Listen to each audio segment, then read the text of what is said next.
Hi, I'm McCord, and welcome to The Real Deal on thestir.com. Today we are discussing Season 9, Episode 9 of The Real Housewives of Orange County, as well as Episode 3 of Ladies of London. Is it a hit or a miss? Let's discuss. But first, let's start with Orange County. This was a really well-edited episode. It was great. It had a beginning and a middle and an end. Two major story arcs, Tamara and Heather, and Shannon and her marriage. Let's take Tamara and Heather first. I'm delighted to announce that the producers have decided that Heather is not, in fact, the Antichrist. Champagne for everyone! Seriously, the girl has had such a bad time of it the last few episodes that it was great to see things looking up for her. We begin with the much ballyhooed Good Day LA segment. If you're catching up, Heather has a guest hosting gig on Good Day LA, and she's about to do a segment featuring Tamara and Eddie and their gym, Cut Fitness. But Tamara and Heather haven't been speaking since that crazy holiday party at Shannon's, so the first time they see each other is on set on live television. Tamara is angry. She's angry that Heather didn't come say hi in the green room. She's angry that Heather had to change clothes during the commercial break. She's angry that the segment was too short. She's angry about everything. Eddie tried to talk Tamara down off the cliff. You know, it's just business. It's live TV. Heather's doing her business. And yes, it is live TV. It's a live morning show. So what that entails is everyone running around with their hair on fire, headsets flying, people jumping into place at the last segment, doing their spiel, and then running away. When they go to commercial, it's done and it's over. Maybe the segment will last 5 or 6 minutes, but it will always feel like 30 seconds.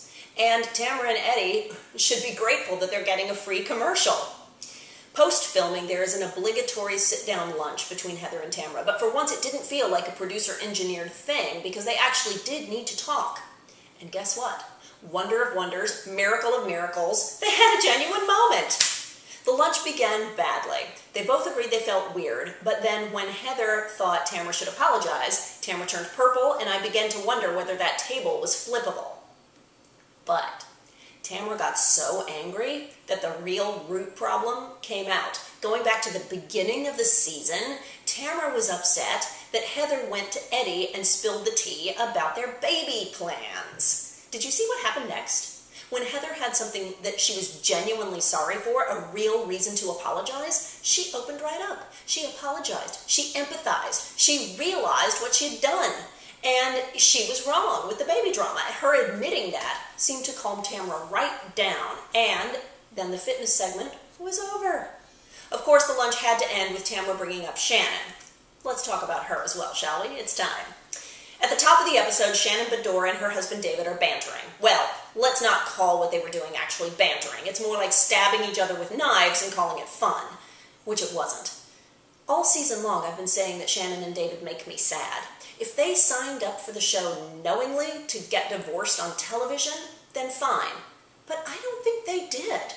I think Shannon had no idea how she would come across, how she would be edited into a box. All season long, Shannon has been shown to be the whining, complaining, awful spouse that makes people not want to get married ever.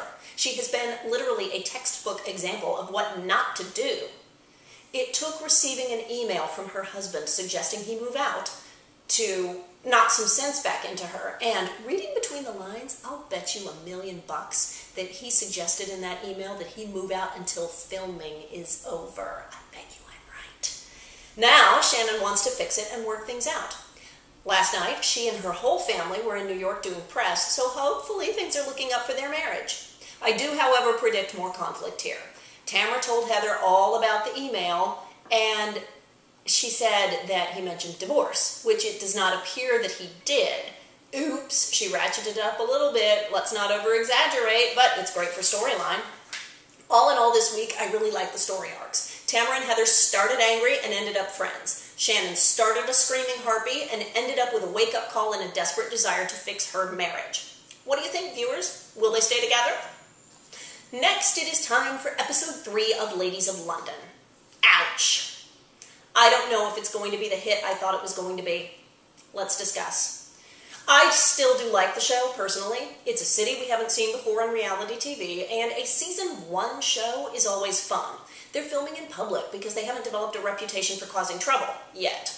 Whereas in New York and other cities, most of the filming is now in private homes and small businesses no one's ever heard of, London is still offering up Hyde Park, red carpet events, polo, and all sorts of glamour, which is fun. But, yes, of course, there's a but, the show is airing in the United States, and as such, it needs to appeal to that oh-so-important 18 to 49 female demographic, and the numbers are not good. Last week's episode dropped by 30%, making its average less than 1 million eyes per episode.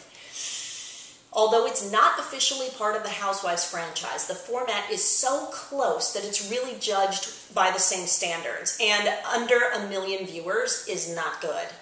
So why is it happening? I asked you, the viewers, and you told me you don't like the Brits ganging up on the Yanks. Everyone's rude and stuck up. I think this is a case of don't beat up my sister. I think if the show were airing in the UK, it would be doing great. I think that BBC and the adjacent productions made a big mistake. They should have had all of the Americans making fun of the Brits to appeal to United States viewers, and then it would be a runaway hit.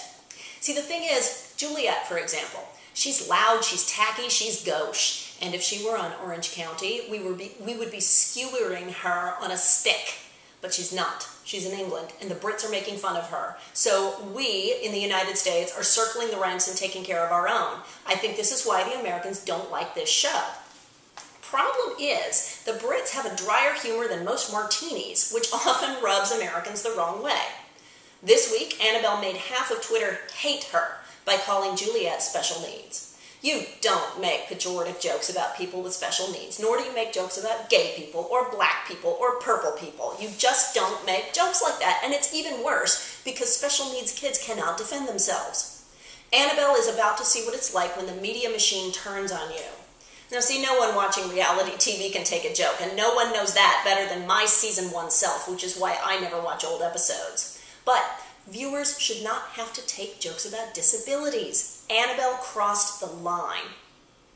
Bad jokes aside, Annabelle seems to be struggling with inner demons this week, and I wonder if she's having buyer's remorse about participating on the show. Caprice, in defending her, tells the girls that Annabelle is a very private person, and I thought, really? So why'd she sign up for a reality show? Why did she drag dear old Granny out for tea to rehash their family lineage? Annabelle seems like a ball of dynamite ready to blow. She seems like she's sitting on so much anger. In that way, she kind of reminds me of Kat Omani from the DC Housewives. What do you think? Anyone agree?